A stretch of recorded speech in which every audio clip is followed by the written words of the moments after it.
बच्चों उनसे कहो वो हमें बुला रहे थे।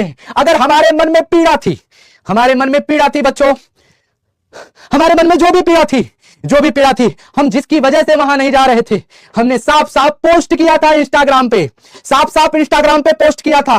मैंने ना उस भाई का नाम लिया था, ना उस संस्था का नाम लिया था। मेरे से जितने लोग जिससे पीड़ा थी, जिसने मुझे सताया था, जिसने मुझे परेशान किया था, मैंने वो चीज पोस्ट करते हुए मैं कहा मैं जा रहा हूं। क्योंकि आप लोगों का लगातार कमेंट आ रहा था, मेरे बच्चे, आप ही लोगों का कमेंट आ रहा था कि आप पढ़ाएंगे नहीं।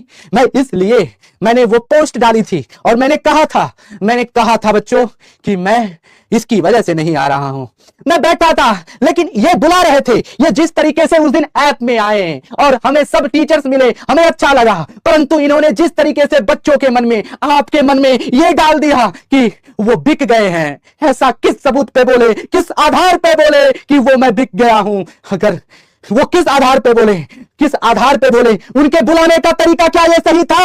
अगर वो बुलाते, इस तरह से बुलाते कि अंकित भाई, अगर मेरे मन में पीड़ा थी और हमको दुख था, अगर मैं वहां से चल के आया, बच्चों आप खुद सोचो, अगर आपके अंदर समझदारी है, आपके अंदर अगर थोड़ी भी तनिक से भी समझदारी है, तो आप खुद सोचिए, अगर ये हमें बुला रहे थे तो ये ऐसे बुलाए होते कि अंकित भाई हम सब आपको बुला रहे हैं, प्लीज चले आइए। लेकिन इन्होंने एक सॉफ्ट तरीके से बच्चों के अंदर ये डाला कि आप बिक गए हैं। मेरे बच्चे, ये पूरी तरह से हमें बदनाम किया गया। बच्चों मैं गलत नहीं था, लेकिन मैं आपसे अब हाथ जोड़ता हूं। मेरे अंदर जो भी पीड़ा थी मैंने आपको बताया था, लेकिन इन्होंने एक गलत तरीके से किस आधार पे इन्होंने बोला, किस आधार पे इन्होंने कहा कि हम गद्दार हैं, हम वहां चले गए हैं, हम बिक गए हैं। किस आधार पे इन्होंने बोला, वो आधार बताए ये लोग। अगर ये बुलाए होते, हमारे अंदर पीड़ा था, हम एक बात बताओ, घर का जो लड़का होता है, वो घर का लड़का अगर किसी बात से पीड़ा होता है, वो पीड़ा सुन के, वो पीड़ा सह के वो गुस्सा के जाता